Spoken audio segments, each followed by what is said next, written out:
Estamos de volta com o programa Dinâmica do Direito. Estamos aqui com o Dr. Miquéias Costa, ele que é membro da Comissão de Direito Digital da OAB Seccional aqui do Rio Grande do Norte, falando sobre a Lei Geral de Proteção de Dados.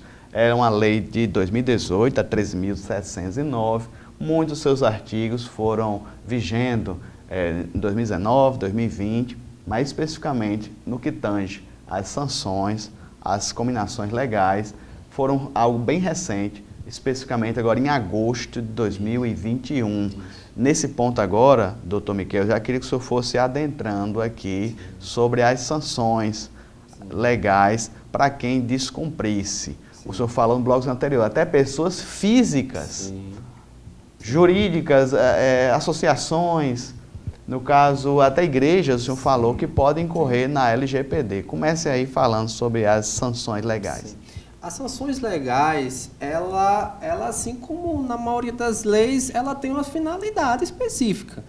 A pessoa que descumprir a lei, ela não pode se achar isenta daquela atitude, né? Ela dizendo, não, eu vou descumprir a lei e vai ficar por isso. Não, as sanções têm esse viés, um viés sancionatório, um viés punitivo mesmo.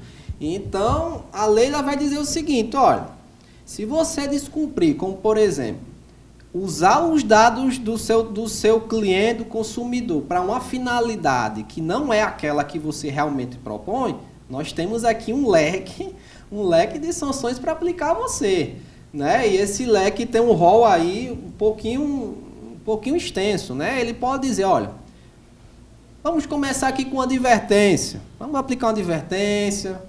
E aí a gente pode ir aumentando, né? Pode suspender os dados da sua empresa. Os dados da empresa é uma das sanções. Pode ficar suspenso.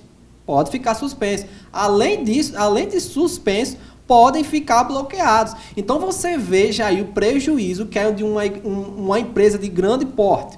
Ficar com os dados de clientes, fornecedores simplesmente bloqueados. Às vezes por não seguir uma orientação da lei. Então você veja a importância de seguir as orientações, obedecer os fundamentos, os princípios e as regras estabelecidas na lei. E o principal dessas sanções, está realmente a punição pecuniária, que pode atingir até 50 milhões de reais. É extremamente salgado. 50 milhões de reais ou até 2% do valor bruto do faturamento anual da empresa. Então você veja que são sanções que vocês, né, empresários, pessoas físicas que lidam com dados, precisam ficar muito atentos. Porque pode chegar simplesmente uma advertência, mas pode chegar penalidades mais graves, né? Então, vazamentos, por exemplo, de dados, incidentes de segurança, que é os vazamentos dos dados dos seus consumidores, seus clientes, simplesmente foram para a rua aí sem ter o menor controle, pode gerar penalidades gravíssimas, né? A gente que trabalha diretamente com a proteção de dados, temos implementado nas empresas de uma forma muito cautelosa, para que as empresas possam ficar devidamente resguardadas e protegidas contra a fiscalização desse órgão, a Agência Nacional de Proteção de Dados, e dessa forma não sofrer nenhum tipo de punição. Para caso chegue uma fiscalização, a gente possa se resguardar e dizer todos os trâmites foram devidamente obedecidos, né, pela lei, mas o que nós vemos hoje em dia é muitos empresários que não ligam, não estão tendo essa visão da importância da LGPD, estão utilizando os dados, às vezes, fora da finalidade, utilizando os dados desnecessários, e isso pode ocasionar lá na frente penalidades gravíssimas. Doutor Miquéias, ainda é possível a venda, transferência de dados de uma empresa para outra? Como é que se daria? Eu sei que no passado assim, era bem comum. Sim, comum. O pessoal de casa poderia ter uma conta num banco. Sim.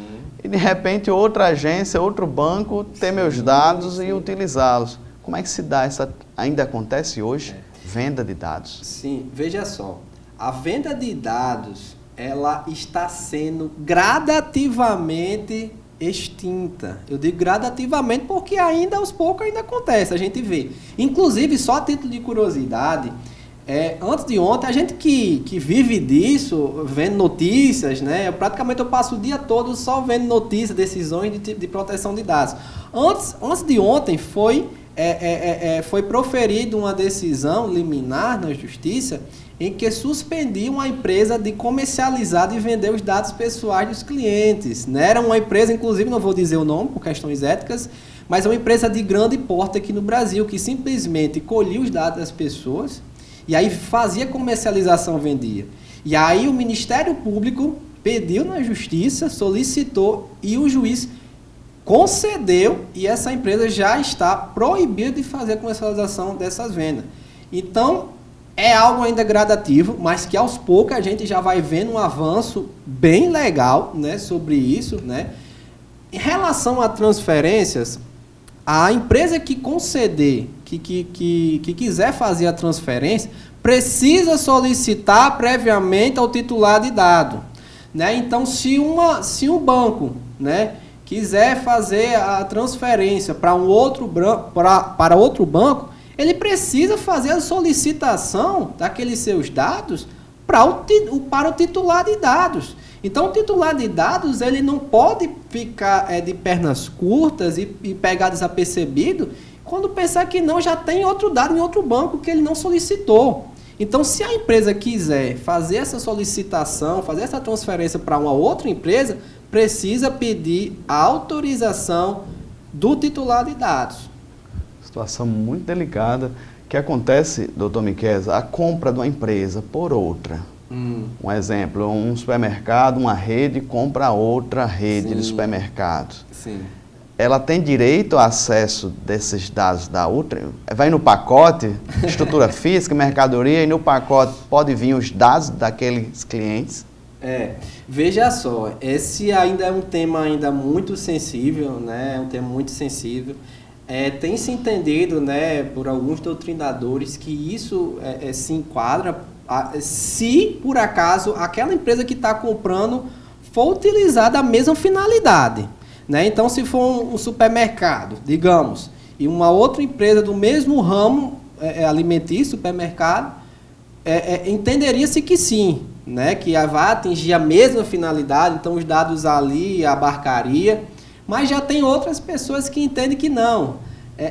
Os titulares teriam que novamente realizar o consentimento, né, para essa nova empresa que está ali adquirindo. Então ainda é um tema ainda muito doutrinário, que ainda diverge de alguns doutrinadores, mas que com certeza nós vamos ter ainda alguns entendimentos jurisprudenciais na justiça para ficar unânime quanto a isso, mas é um tema ainda um pouco delicado. É uma situação difícil, assim, nós como que trabalhamos na área jurídica, Sim. É claro que a gente procura as melhores decisões para fundamentar, mas no STF especificamente, doutor Miqueias, já tem alguma decisões assim que vinculantes, ou ainda está na incerteza? Na incerteza total, ainda não temos súmulas vinculantes, não temos ainda decisões assim que realmente vincula os demais tribunais. O que nós temos em abundância é decisões de primeiro grau e de segundo grau. Ainda decisões dos tribunais superiores ainda extremamente, muito poucas mesmo. Mas, como eu disse, é uma lei muito nova.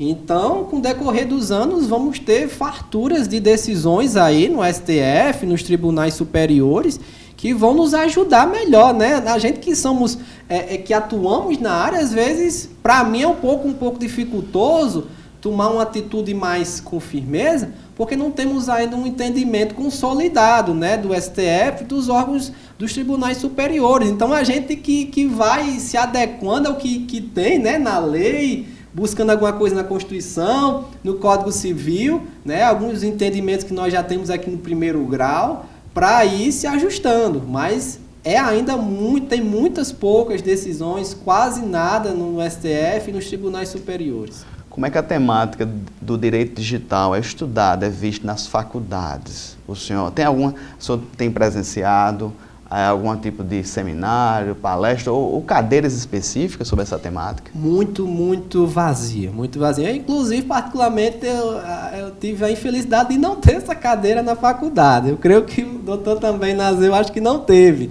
E eu creio que a maioria dos estudantes aí, pessoas que já são formadas em direito, que estão nos assistindo, também não tiveram essa cadeira. Porque realmente é uma cadeira ainda nova, é uma temática nova, o direito digital, mas que aos poucos, Nazeu, eu vou vendo que ela vai ganhando muito espaço, né, no acadêmico e no profissional. Porque, veja, hoje o mundo está cada vez mais tecnológico, hoje o mundo está cada vez mais digital. Hoje você pede qualquer coisa hoje pelo celular, pelo aplicativo. Hoje você faz uma conta no banco pelo aplicativo, né? Hoje você pede um carro, um táxi pelo aplicativo. Então, as coisas hoje estão cada vez mais digitalizadas. Então, não faz sentido hoje um profissional de direito não ter um conhecimento mínimo que seja do direito digital, porque ele acaba interferindo nas demais áreas, no direito civil, na Constituição, no direito trabalhista, enfim. O direito digital, ele tem um avanço e com certeza vai avançar muito. Infelizmente, ainda muitas universidades, eu que vejo muitas grades curriculares em universidades, não possuem ainda essa matéria, né? Então, a gente precisa, as universidades, rever a grade curricular para inserir, né? Porque hoje, por exemplo, nós temos muitas coisas a falar, como startups, Lei Geral de Proteção de Dados, crimes cibernéticos. Então, são temas muito atuais que precisam ser estudados e terem essa devida atenção. Muito bem, estamos conversando aqui com o Dr. Miquéias Costa, ele que é membro da comissão, no caso, Direito Digital da OAB Seccional do Rio Grande do Norte. Vamos já para o último bloco e as considerações finais. Permaneça conosco, voltamos já.